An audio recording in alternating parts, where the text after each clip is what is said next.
Coucou tout le monde, je vous retrouve aujourd'hui pour une nouvelle recette. Il s'agit de la recette du number cake. Donc le number cake est un gâteau très simple à réaliser. Donc on va commencer par préparer un gâteau sablé. On va lui donner la forme d'un chiffre. Et ensuite, on le décorera donc à l'aide de crème. Donc bien sûr les crèmes, il en existe une multitude. Donc moi je vais vous montrer aujourd'hui ma recette. Donc pour la préparation du gâteau sablé, il nous faut 300 g de beurre. Le beurre doit être bien froid, donc sortez-le à la dernière minute du réfrigérateur et coupez en morceaux. 2 cuillères à café de sucre vanillé maison. Donc je vous rappelle que la recette est disponible sur ma chaîne YouTube. 2 œufs entiers, 110 g de sucre, 110 g de poudre d'amande et enfin 450 g de farine. On débute notre recette en faisant du sucre glace. Donc votre bol doit être hyper sec. Donc là je vais mettre mes 110 g de sucre que je vais faire pulvériser pendant 10 secondes, vitesse 10.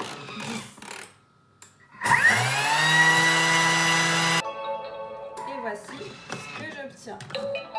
Une belle fumée de sucre glace. Je viens ensuite ajouter à mon sucre glace ma poudre d'amande, donc également 110 g, et ma farine. Et donc on va également les faire pulvériser afin d'éviter de les tamiser tout simplement.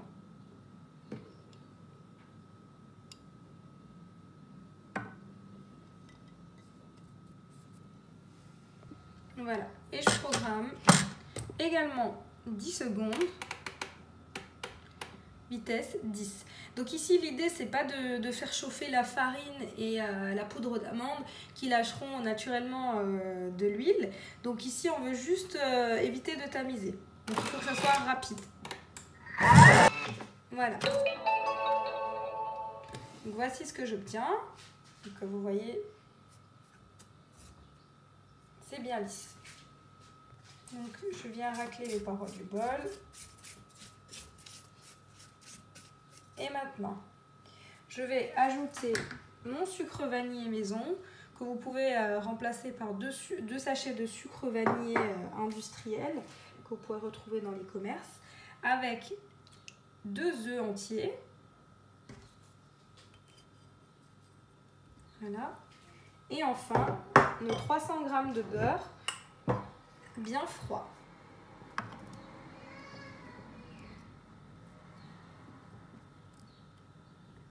Voilà.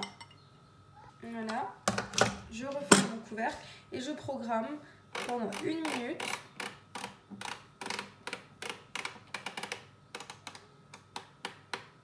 Vitesse 6.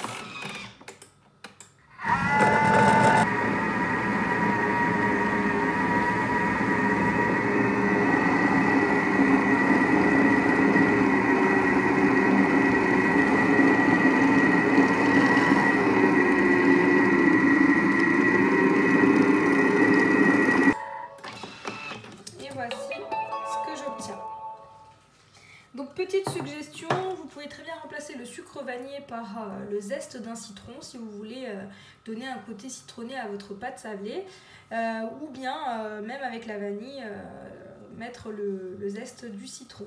Voilà, donc là je vais transvaser ma pâte sur un plan de travail fariné, en former une boule, la filmer et la mettre au réfrigérateur pendant 15 minutes.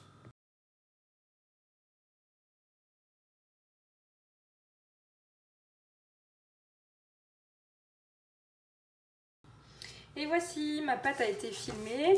Donc là, je vais la mettre au réfrigérateur pour 15 minutes et je vous retrouve pour la suite. Après avoir passé une quinzaine de minutes au réfrigérateur, on va commencer à travailler notre pâte. Donc pour ça, je divise ma pâte en deux. Ma première moitié, je vais la refilmer et la mettre au réfrigérateur. Donc pour que pendant qu'on travaille la première, le beurre ne fonde pas. Et je vous retrouve. Voilà, donc j'ai mis ma pâte au réfrigérateur. Maintenant, je vais abaisser ma pâte. Donc ici, je vais l'abaisser sur une sile-pâte de chez Guy de Marle. Si vous n'en avez pas, vous pouvez très bien l'abaisser sur une feuille de cuisson, sur du papier sulfurisé. Donc je vais abaisser ma pâte. Si vous voyez que c'est un peu trop collant, N'hésitez pas à mettre un peu de farine, pas trop non plus, mais un tout petit peu.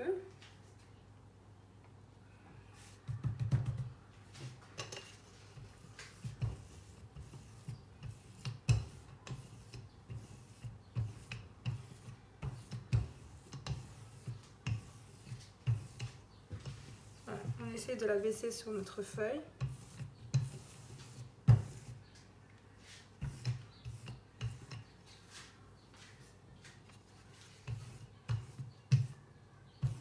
Et voici. Donc une fois qu'on a abaissé l'ensemble de notre pâte, on va venir déposer dessus ce qu'on appelle un gabarit. Donc voici ce que c'est qu'un gabarit. Donc celui-ci, je me le suis procuré sur internet. Vous tapez gabarit number cake avec le numéro ou la lettre que vous souhaitez, puisque vous pouvez très bien faire ce gâteau avec des lettres. Et donc l'imprimer. Donc ici, je l'ai édité en format A3 pour avoir ce format-là. Donc là, je vais tout simplement venir découper donc, à l'aide d'un couteau. Donc si vous le faites sur une scie-pâte, allez-y doucement puisque sinon vous risquez d'endommager votre scie-pâte.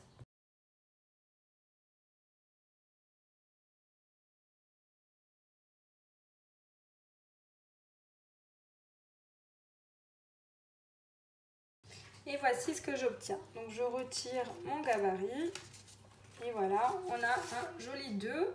Donc on essaye d'un petit peu arranger les côtés si jamais. Et donc là je vais enfourner dans un four préchauffé à 180 degrés pendant 13 minutes approximativement. Donc bien surveiller la cuisson, ça va vraiment dépendre de chaque four. Donc là je vais transvaser ma scie-pâte sur une grille. Sur une grille Guy de marbre, donc c'est vraiment la grille pour la scie-pâte. Pour celles qui n'en ont pas, vous transvasez directement sur votre plaque allant au four. Et voici, donc 13 minutes au four. Voilà, donc pendant que ma première fournée est au four, donc là je vais préparer la deuxième de la même façon que la première. Donc à nouveau sur une scie-pâte, ici il y a des empreintes à macarons, il n'y a rien de grave. Et je vous retrouve tout à l'heure pour la suite.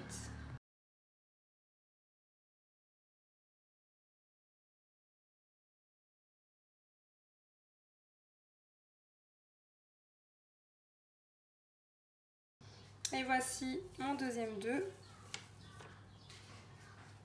que je transvase également sur une plaque. Donc si votre première plaque est toujours au four quand vous avez terminé cette opération, vous mettez votre plaque au réfrigérateur en attendant que la première termine. Voilà, pour la suite, on va préparer une crème chantilly mascarpone. Donc j'adore cette recette puisque c'est vraiment une crème qui se tient très bien dans un gâteau et qui est très simple à réaliser. Donc on aura besoin de 500 g de mascarpone bien froid, 500 g de crème entière liquide, 30% de matière grasse, j'insiste bien là-dessus, sinon vous ne réussirez pas cette crème. Et 100 g de sucre et 2 cuillères à café de sucre vanillé maison, ça c'est facultatif. Et voici mon chiffre 2 en sortant du four. Donc il faut bien qu'il soit doré sur les bordures, comme ici. Donc il lui a fallu 17 minutes pour cuire. Voilà, donc là j'ai inséré le fouet à l'intérieur de mon bol. Donc le bol doit être impérativement sec si vous voulez réussir cette crème. Donc là, je vais mettre l'ensemble de mes ingrédients. Donc, mes 500 g de crème entière liquide avec 2 cuillères à café de sucre vanillé maison, mes 100 g de sucre et enfin mes 500 g de mascarpone.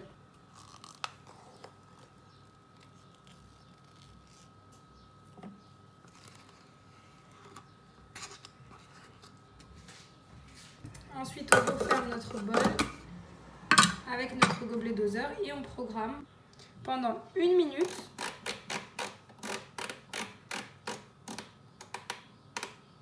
Vitesse 3,5.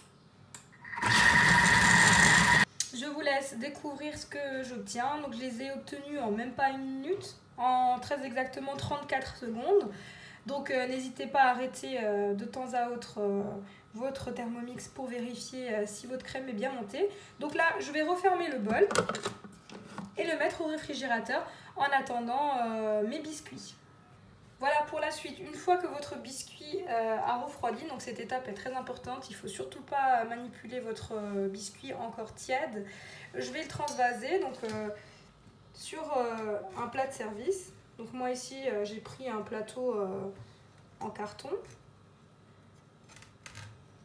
Donc faites très attention parce que c'est, comme dit, c'est un biscuit, donc il peut très facilement se casser. Et voilà.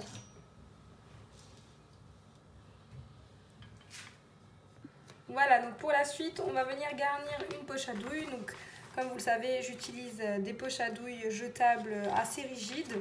Donc il faut vraiment que ce soit des poches à douille de qualité, même si elles sont jetables, pour que vous puissiez les manipuler facilement. Donc là, je vais insérer ma douille. Donc moi, je vais utiliser une douille unie mat fer 12 mm de diamètre. Vous pouvez bien sûr utiliser la douille que vous souhaitez en fonction du décor souhaité. Voilà, donc là, je l'ai coupé. Je vais former ce qu'on appelle un bouchon. Donc je visse ma poche à douille et je la rentre. Ensuite, je vais venir m'aider d'un verre doseur. Je vais y mettre ma poche à douille et venir la retourner sur les parois. Voilà. Et je vais venir insérer directement ma crème à l'intérieur de ma poche à douille. Voilà. Et je vais venir mettre ma crème. Je vous laisse voir comment elle se tient très bien et comment elle est bien ferme. Donc sur notre gâteau, on a l'assurance qu'elle ne bougera pas. Vous pouvez bien sûr, si vous le souhaitez, faire d'autres crèmes pour ce gâteau. Pourquoi pas une ganache montée à la pistache, à la vanille. Donc ce sera des ganaches à base de chocolat blanc et de crème liquide. Ou bien une crème pâtissière avec de la crème chantilly, donc une crème diplomate. Voilà. Voilà, maintenant je vais venir garnir mon gâteau. Donc pour ça, je viens lisser ma poche à douille, donc pour une meilleure tenue. Et je viens garnir mon gâteau.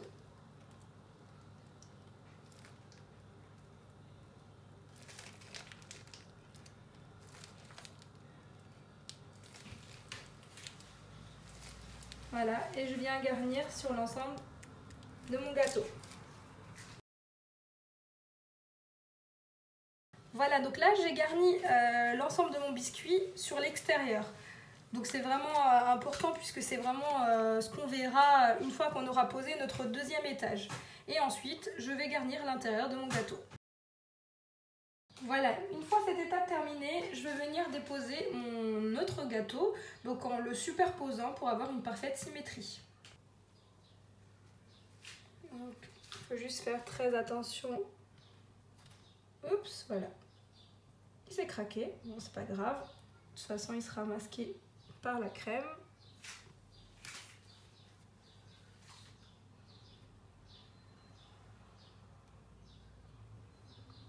Voilà, et donc là, on va passer à la déco du dessus. Donc, pour la déco du dessus, j'ai choisi d'utiliser la même crème. Vous pouvez très bien changer. Donc ici, j'ai toujours ma poche à douille unie dans ma poche à douille. Et je suis venue tout simplement positionner une seconde poche à douille, une seconde douille, pardon. Et je vais venir décorer de la même façon que tout à l'heure mon gâteau.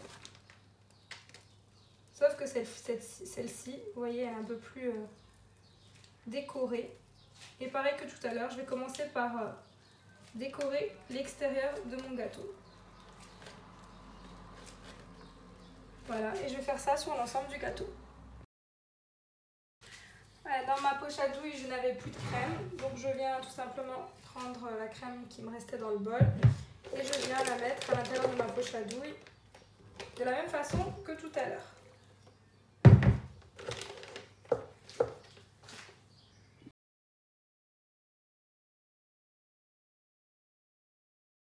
Et voici, donc notre gâteau a été entièrement couvert de crème. Donc comme vous pouvez le constater, on ne voit plus la fissure, donc don't panic. Maintenant, place à la déco. Donc j'ai décidé de décorer ce number cake avec des fruits rouges. Donc ici j'ai des framboises fraîches, des cerises, des myrtilles et des fraises. Donc les fraises, je les ai coupées en deux en conservant donc les feuilles. Et on va venir poser dessus ce qu'on appelle un nappage, donc un miroir nappage à froid, donc qui va les aider à rester bien brillantes à l'intérieur, donc pour avoir une jolie déco. Voilà, j'utilise celui de chez Hansel, qui est un nappage miroir à froid neutre, que vous pouvez trouver facilement sur internet. Donc à l'aide d'un pinceau, je viens retirer l'excédent, et je viens napper l'intérieur de ma fraise. Donc à partir du moment où vous coupez un fruit en deux et que vous souhaitez le conserver, donc pour la décoration d'un entremets par exemple, je vous conseille ce produit. Voilà, je nappe l'ensemble de mes fraises et ensuite pour mes cerises, j'ai décidé de les décorer avec de la poudre scintillante dorée que vous pouvez également retrouver sur internet dans des sites qui vendent du matériel de pâtisserie, comme par exemple autour du gâteau. Donc je vais prendre à l'aide d'un pinceau un peu de ma poudre scintillante et je vais venir décorer ma cerise, voilà, en lui donnant un petit côté doré qui fera assez sympa sur le gâteau. Voilà, on n'est pas obligé de le faire pour toutes, mais je trouve ça assez sympa d'avoir ce côté doré sur notre cerise. Pour mes petites framboises, j'ai décidé de les recouvrir de sucre glace. Attention, pas n'importe quel sucre glace, il faut que ce soit du sucre neige, appelé sucre Neuschnee, que vous pouvez très bien retrouver sur internet. Alors la particularité de ce sucre, c'est qu'ils ne fond pas en contact avec l'eau. Et comme la framboise, c'est quand même un fruit assez humide, même si on va la recouvrir de ce sucre Neuschnee, ça ne va pas fondre. Voilà.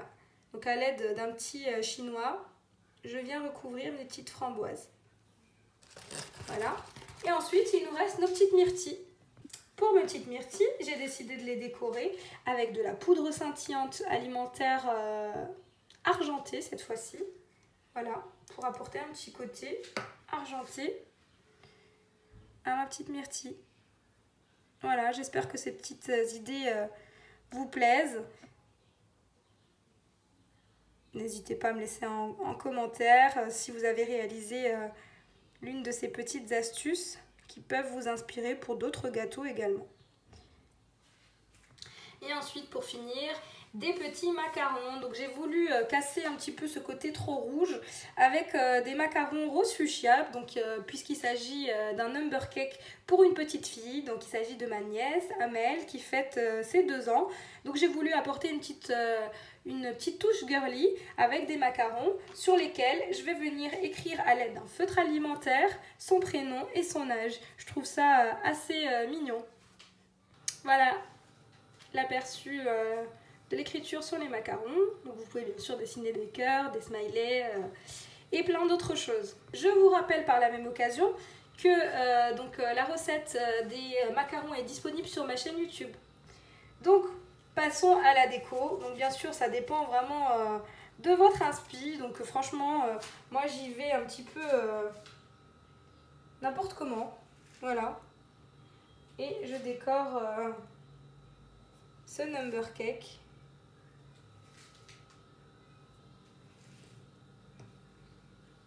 Voilà.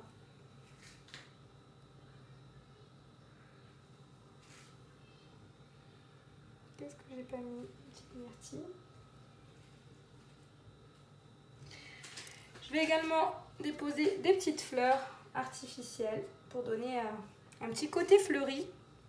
Vous pouvez très bien réaliser ce number cake en version chocolat, beaucoup plus gourmand, avec pourquoi pas des macarons au chocolat, des barres chocolatées comme les Kinder Bueno, des choses comme ça.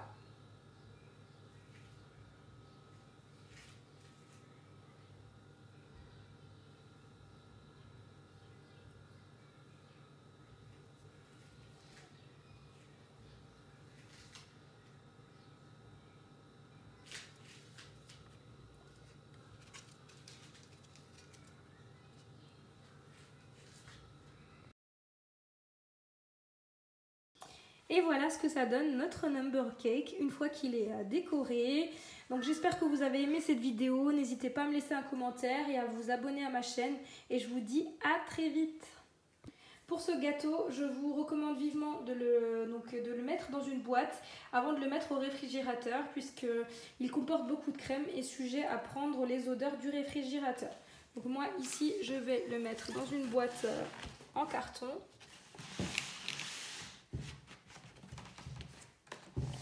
Que je vais conserver au réfrigérateur. Voilà, ça c'est vraiment un petit conseil de ma part.